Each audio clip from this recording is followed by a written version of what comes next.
This week on Arizona Illustrated, Ignis Clothing is a local clothing brand with grand ambitions. It really turned into something that was more than just something fun to do. It turned into a business idea.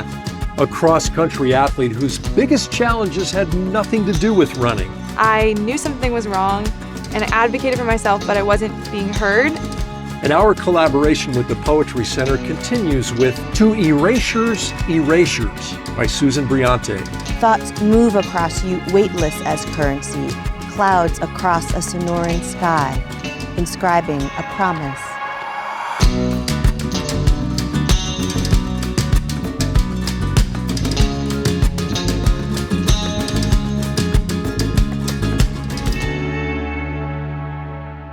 Hello, and welcome to another all-new episode of Arizona Illustrated. I'm Tom McNamara. You know, all summer long, we're coming to you from cool places where you and we can escape the heat. In this episode, we have found one of the coolest and coldest places in the city. This is the Flandreau Science Center and Planetarium on the University of Arizona campus. This learning center is perhaps best known for its planetarium and observatory, but it also has 2 floors of science exhibits to explore on hot summer days, like Fossil Corner, Destination Mars, Sharks Revealed, and more. And this year, the Undersea Discovery exhibition opened to the public, which features many hands-on activities. It has saltwater aquariums, even a touch tank where a trained member of the Flandreau staff will help you safely hold some of these underwater creatures. So joining us now in Undersea Discovery is Shiloh Fontes, who is Design and Planetarium Manager here. Shiloh, congratulations on the exhibit. Tell us about this piece of ocean you have in the desert now. Well, thank you. It's just super exciting. Undersea Discovery has been just that, a discovery for so many kids and visitors to see this really different environment in the middle of a desert. If you don't mind, I'd love to try out the touch tank Of course. myself. So one of the creatures I'll hand you this morning is actually going to try and escape from us first.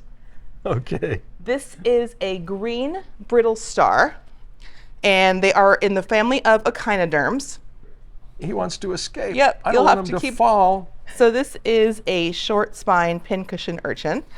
And Well so, named. Right. If I put them on your hand, you'll start to feel all those little pins moving around. This guy is another kind of brittle star. This is going to be a banded brittle star. Flandreau is open to the public from 10 a.m. to 5 p.m. Tuesday through Sunday, and discounts are available for EBT card holders, seniors, college ID holders, and military members. Streetwear is a style of clothing that was made popular in the 90s, originally worn by members of New York's hip-hop and California's surf culture scene. It's now a global phenomenon embraced by leading fashion houses around the world. Well, next meet Ian Urquhart, the head of Ignis Clothing, a streetwear company that discards perfection in order to promote creativity.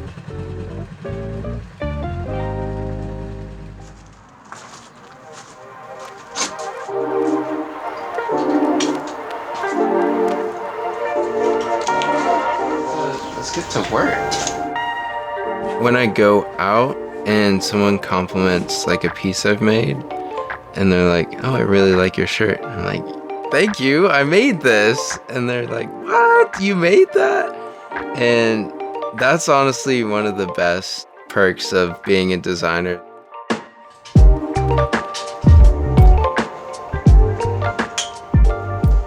Ignis began because I saw someone else printing their own shirts at my school, and during that time I was really into fashion in general. So at one point it was a school project, and then it really turned into something that was more than just something fun to do. It turned into a business idea.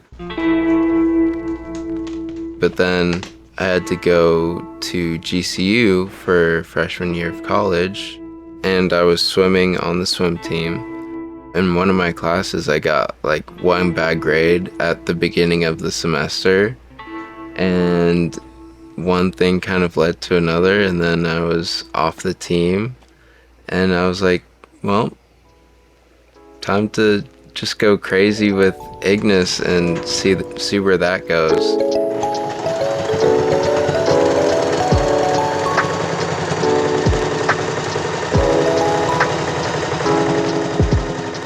Ignis is about, not having to be perfect, and I really tried to go back to that. Super rough, doesn't have to be, perfect.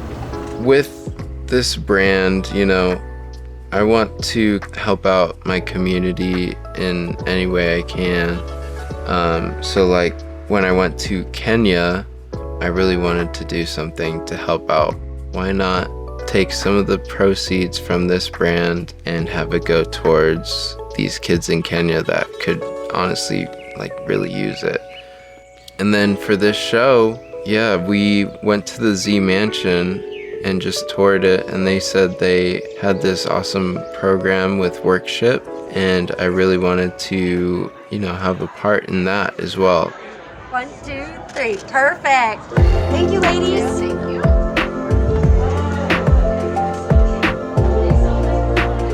Ignis is all about embracing the imperfections that come with turning an idea into a physical product.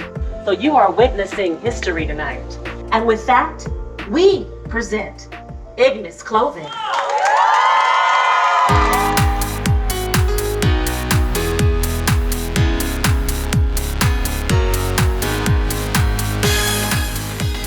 Currently creating is really about how we are always kind of creating something. So with this show, I have 13 looks, 13 models, and that was super fun because I've never had to create this many pieces for a collection.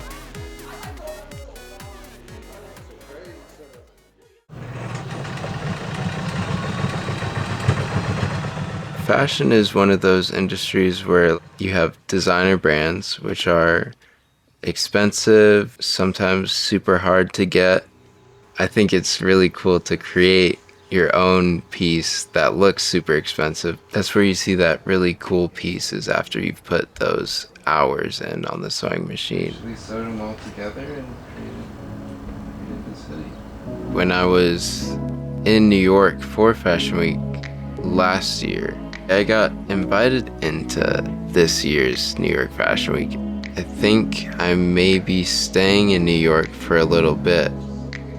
In the grand scheme of things, what's next for Ignis is just having one of the, kids would say, the most fire brand out there. Just like a high-end streetwear, luxury type brand.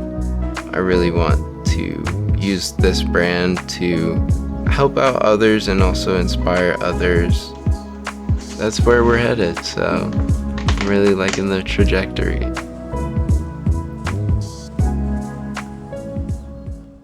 Division I college athletes have to train exceptionally hard in order to achieve success in their chosen sport.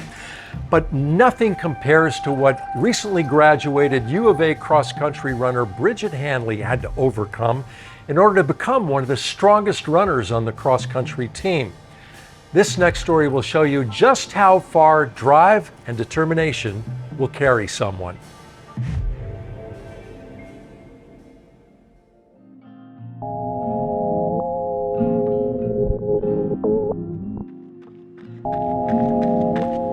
Sonoran sky plays a movie. Draw a line to the stars inside of me. Running is just that perfect amount of pain where I'm distracted enough where I can think clearly. It is a quick body scan, real quick. You will know how you are feeling when you start to run, even if you didn't know how you were feeling before. Any type of run makes someone a runner. You can go out your door for 5 minutes a day and then you're a runner, and I think that's really, really cool. Yeah, gotta get this. Put a bad little thing on hold. It was pretty scary to go to a college team. I thought that I was going to be the worst on the team by far. I never predicted how a team that was motivated and driven and a group of women who all really love to do the same thing, that common focus and drive and having that bigger thing to work towards, I loved it. Like, I really fell deeper in love with the sport. A third of the time, you're gonna feel on fire, you're gonna feel great. And a third of the time, you're gonna feel pretty average. And a third of the time, you're gonna feel pretty awful. Cause we're bold and gritty. Cause we're bold and, it's bold and gritty. Cause we're bold and, cause we're bold and gritty. Cause we're bold and, it's a takeover. I mean, run this city. Ready, set, here we go. We'll show you how we drop this floor. Ready, set, here we go. We'll show you how we drop this floor. I had been working out all through COVID. I felt like I was pretty fit in the fall, and we started having races, and I was just surviving them. I just felt like every workout was just burning through my whole tank and then some. And I started to have abdomen pain. I think we normalize a lot of women's pain in general. If you have a period, same thing with, birth control methods like the pill or like an IUD. These things have a lot of side effects or a lot of pain associated with them, and we just kind of brush it off. I went to the doctor multiple times, and I talked about how I was starting to have my period every 2 weeks and how it was different, and I was feeling fatigued. Athletes really value that mind-body connection, and for the first time I started to feel like my body was a stranger to me. I knew something was wrong, and I advocated for myself, but I wasn't being heard. I was diagnosed with bone stress injuries in one of my feet. It just was a sign that there was something else going on. Your ovaries regulate your bone health. It's all connected. I started to get back into running. I was having a really hard time, but I thought that it was just because I hadn't run in a while, and then I fainted on a run.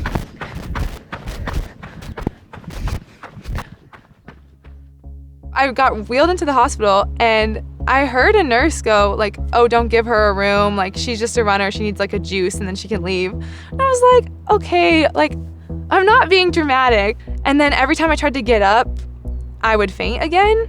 Then they thought I was pregnant because my tumor produced HCG, and so I actually tested positive for pregnancy.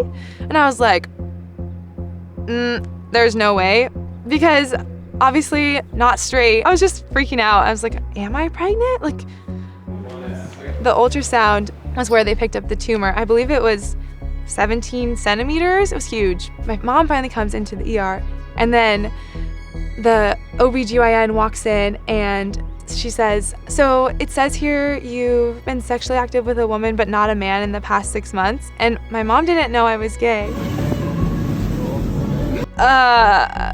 Yeah. And then it was like, first they were telling my mom that I was pregnant. Now they come in and tell her I'm gay, and then they follow it up with "Oh, but you have a huge tumor, cancerous tumor inside of you." So I'm like, 2 truths and a lie, pregnant, gay, or cancer.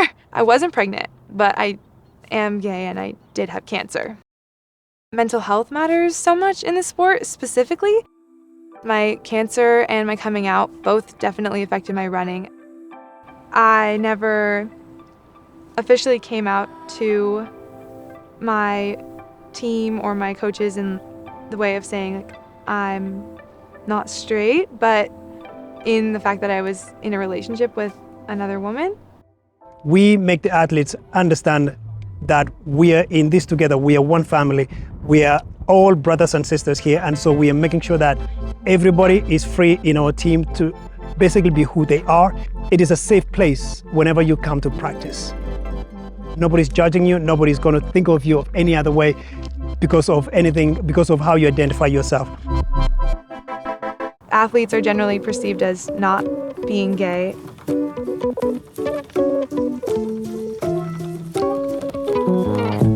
Answer a call from someone I didn't expect to hear from. I think in general, my teammates took it really well. Honestly, I think better than I maybe expected at the time.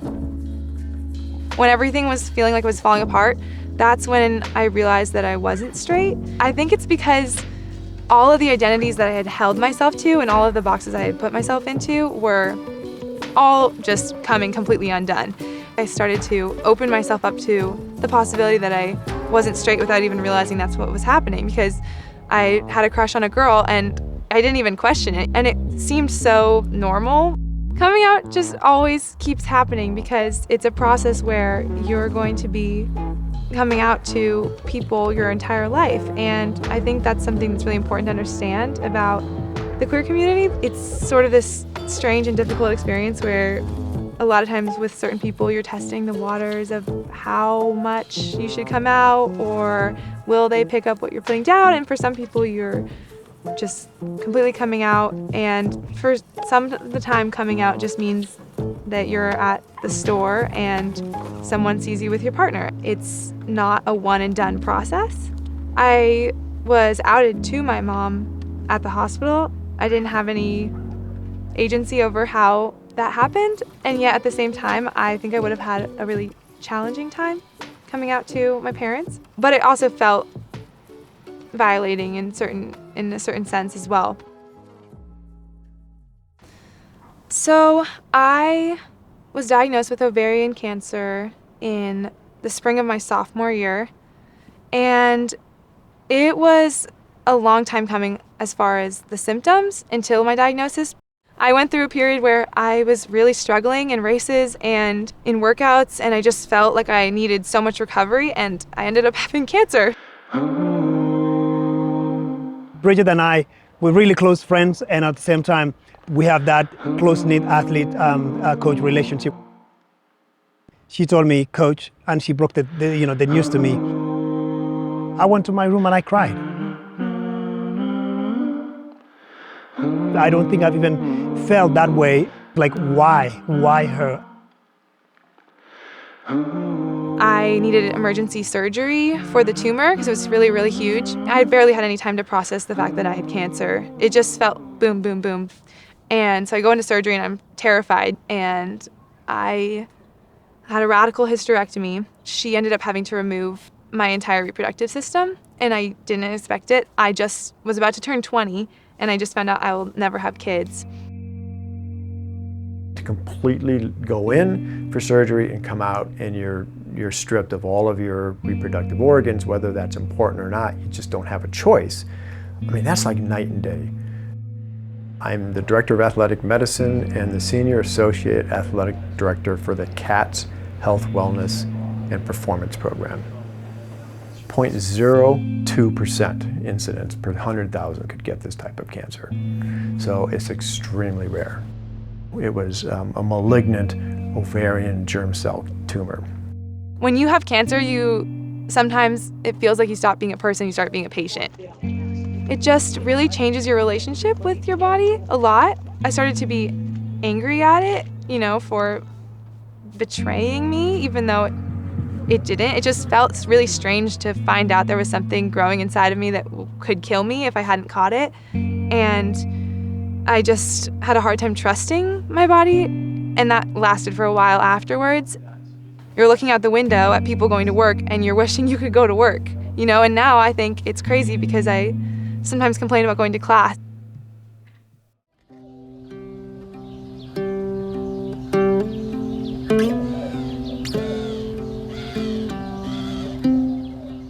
I know how it feels to go from cancer and chemotherapy to trying to run. It doesn't feel like I'm a Division I athlete when I'm, out the door, bald down the street, just like huffing and puffing, trying my best. Not feeling like some days wanting to get out of bed and, looking in the mirror and not recognizing the person that's staring back at you. I know how it can feel to come back from that and how hard it can be to build fitness again. And I know how great it can feel to cross the finish line and feel like you're on fire.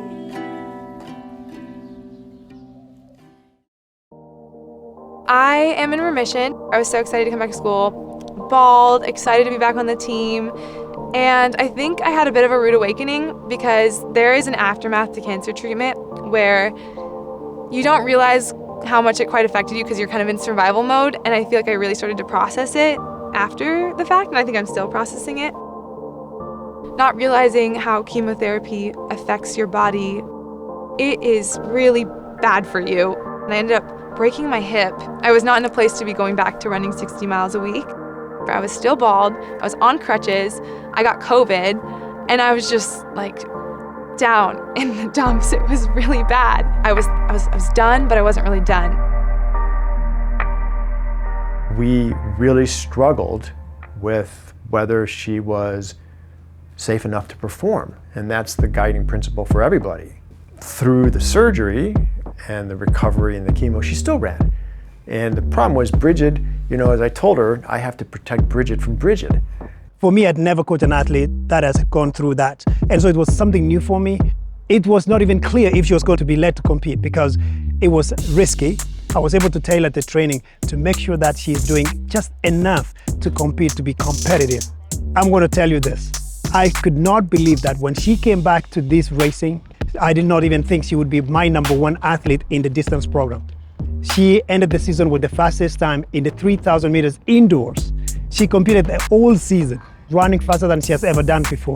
Believing in Brigid has results. And that results were the ones that I knew it in that first day when she started lacing up after chemotherapy, after everything that she had gone through, the injuries, and was supposed to be a great athlete, and she was.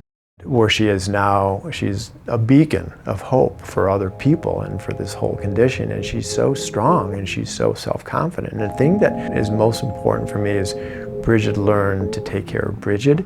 I think that I have kind of an open road as far as where my mind's at and where my body's at and what I've overcome. My experience gave me a very unique patient empathy that I could bring to a health profession. If there's a story that could be written of how somebody can be who she wanted to be after conquering all those obstacles of resilience, bravery, and hard work, determination, focus, all those stuff, you see it in one name, Brigid Hanley. Now we bring you something a little bit different for our show. This is the final installment of our 6-week-long collaboration with the Poetry Center. We teamed up to bring you a series of poems written by local poets and then visualized by our team of producers. This next poem is called To Erasures, Erasures. It was written by Susan Briante, who's the author of 4 books and professor of creative writing at the University of Arizona.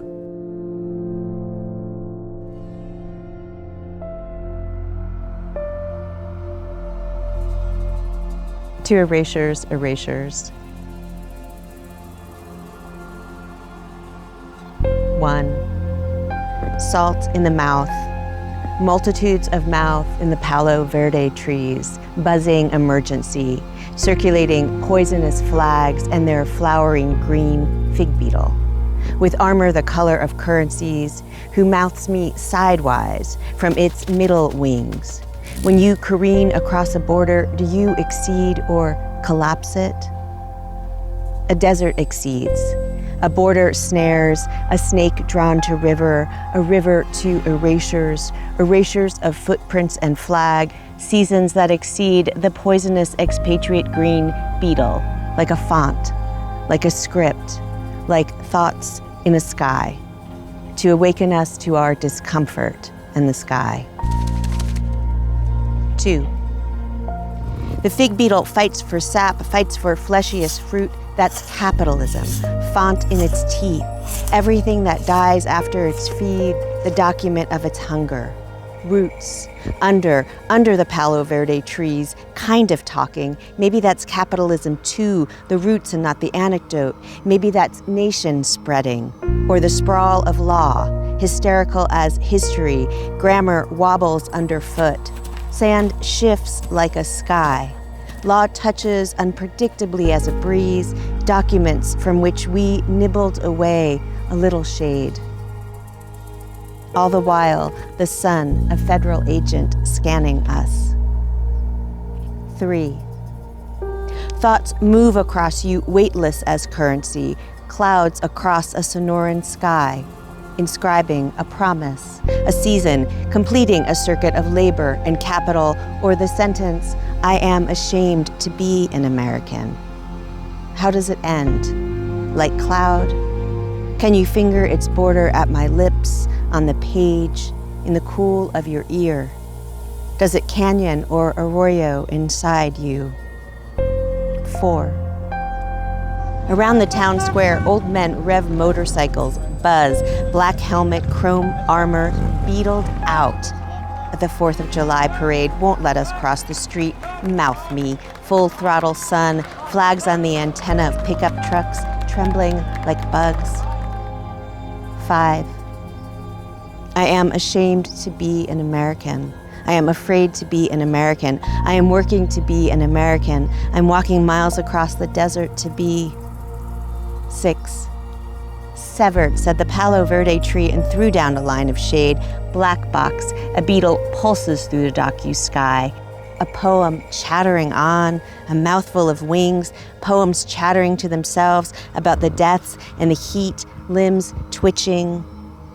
7. Hum in the mouth of currencies, spit in the mouth of state, to make a fist of words, to mourn in the mouth, the beetle flies illegible, unaccountable, to song out the throat with no visa, no work permit. Not even the sky is equal access. Make the page roof, suture the mouth in penance. We are alone in the text. As a wordless cloud drifts past like a citizen miles away, and touches no one, saves no one.